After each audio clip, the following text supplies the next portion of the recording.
যেটি নতুন করে আসলে আবার একটু আলোচনার কেন্দ্রবিন্দুতে এসে দাঁড়িয়েছে, পিআর পদ্ধতি বা প্রপোর্শনাল রিপ্রেজেন্টেশন বা ভোটের যে সংখ্যানুপাতিক পদ্ধতি। বিশেষ করে এই মধ্যে ইসলামী আন্দোলন এবং জামায়াত ইসলামী তারা বেশ প্রতিটি সমাবেশেই এক ধরনের পিআরের পক্ষে তাদের অবস্থান তুলে ধরেন।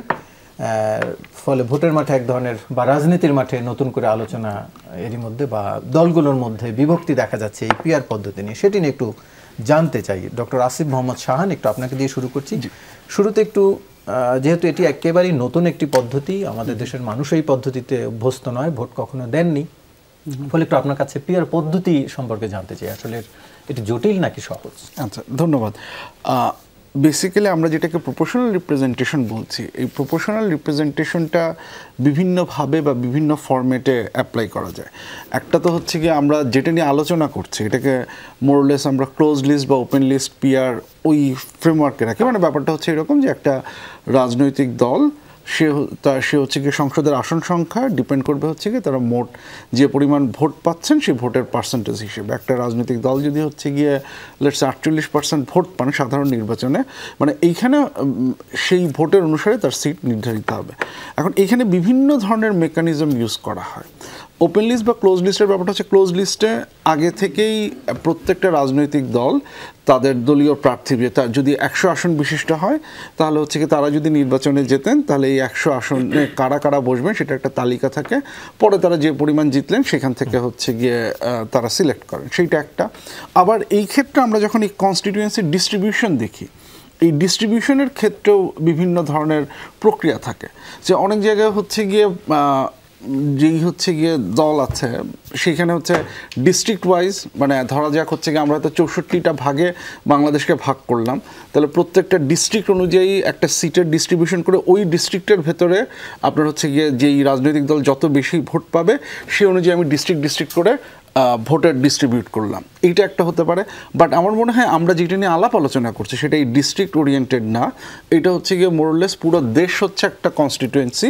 এই পুরো দেশের মধ্যে যে যত পার্সেন্ট ভোট পাবেন সেই অনুযায়ী হচ্ছে গিয়ে আপনার আসন। ভোটাররা কাকে ভোট দেবেন? ভোটাররা দেবেন হচ্ছে গিয়ে ওই যে যেটা বললাম যে যদি আগে থেকে তালিকা দেওয়া থাকে তো তাহলে জানবেন যে আমরা এই দল যদি জিতে আসে তাহলে হচ্ছে গিয়ে তারা এদেরকে দিবেন, মানে এইটা হচ্ছে আইডিয়া। মানে এইখানে ফোকাসটা হচ্ছে গিয়ে মোট দলকে, মানে যেই দল আছে সেই দলকে হচ্ছে গিয়ে তারা ভোট দেবেন। এখন প্রপোর্শনাল রিপ্রেজেন্টেশন এইটা আমরা অনেক দেশগুলোয় দেখি, এইটা নিয়ে কোনো আপত্তি নেই। এখানে মজার ব্যাপার হচ্ছে যে এটার আলোচনাটা যে জায়গায় এসেছে, শুরুতে বেশ কিছু রাজনৈতিক দল, মানে অনেস্টলি স্পিকিং যেটা বলতে হয় যে ওনারা যখন ওই কনসেনসাস কমিশনে ওনারা যখন হচ্ছে গিয়ে তাদের প্রেফারেন্সগুলো সেট করলেন যে ওই টিক চিহ্ন এবং সেখানে মন্তব্য দেওয়া, তার আগে থেকেও বিভিন্ন রাজনৈতিক দল যখন কনস্টিটিউশনাল কমিশনের সাথে মত বিনিময় করেছেন, কিছু কিছু রাজনৈতিক দল এই প্রেফারেন্সটা দিয়েছিলেন যে তারা নিম্নকক্ষেও, আমরা যেহেতু দুই কক্ষের বিষয়ের কথা বলছি, যে নিম্নকক্ষেও তারা প্রপোর্শনাল রিপ্রেজেন্টেশন চান। এর মধ্যে জামাত ইসলামীও ছিল, এর মধ্যে ইসলামী ঐক্য আন্দোলনও ছিল। কিন্তু কনসেনসাস কমিশনের আলোচনা যত বেশি গড়ায় তত আমরা মোটামুটি একটা জায়গায় চলে এসেছিলাম যে নিম্নকক্ষে ফার্স্ট পাস দ্য পোস্ট আমাদের এক্সিস্টিং যে সিস্টেম সেই অনুযায়ী হবে, উচ্চ কক্ষে হয়ে যাবে হচ্ছে গিয়ে আপার হাউস, সেখানে হচ্ছে প্রপোর্শনাল রিপ্রেজেন্টেশন। কিন্তু এখন এই আলোচনাটা হচ্ছে গিয়ে একটু চেঞ্জ হয়ে গেছে, যে এই দলগুলো হচ্ছে গিয়ে শক্তভাবে তাদের পুরনো দাবিটাই আবার তুলছেন। এখন যদি আপনি বলেন যে এখানে সমস্যাগুলো কী আছে, এখানে বেশ কিছু সমস্যা আছে।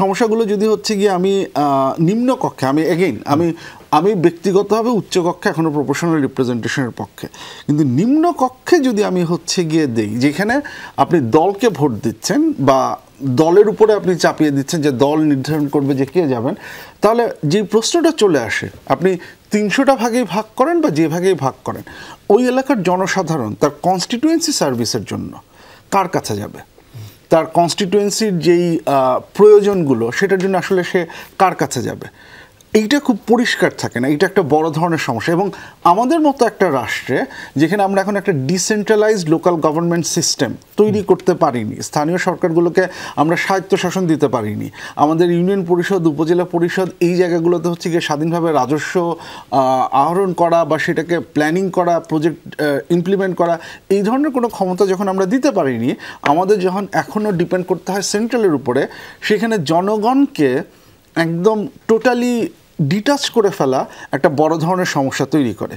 দ্বিতীয়ত আরেকটা যেটা সমস্যা, যেহেতু হচ্ছে কি আপনি এখানে কনস্টিটিউয়েন্সি ওয়াইজ প্রার্থী, লোকাল গভর্নমেন্ট যদি অ্যাক্টিভ থাকে তাহলে কি সেটা হতে পারে, কিন্তু সেক্ষেত্রে অন্য প্রবলেমগুলো আছে। যেমন একটা যেটা বড় প্রবলেম, যে এই ক্ষেত্রে নমিনেশন যে দিচ্ছেন, নমিনেশনটা আমরা কোনো প্রক্রিয়া দেখছি না, বা আমরা যে বলছি ইন্টারনাল ডেমোক্রেসির চর্চা করা একটা দলের ভেতরে, যেখানে প্রার্থীরা হচ্ছে ইন্টারনাল ডেমোক্রেসির মাধ্যমে দলের ভেতর থেকে সিলেক্ট হয়ে আসবেন, এইটার মাধ্যমে তো আপনি আসলে হচ্ছে দলীয় প্রধানকে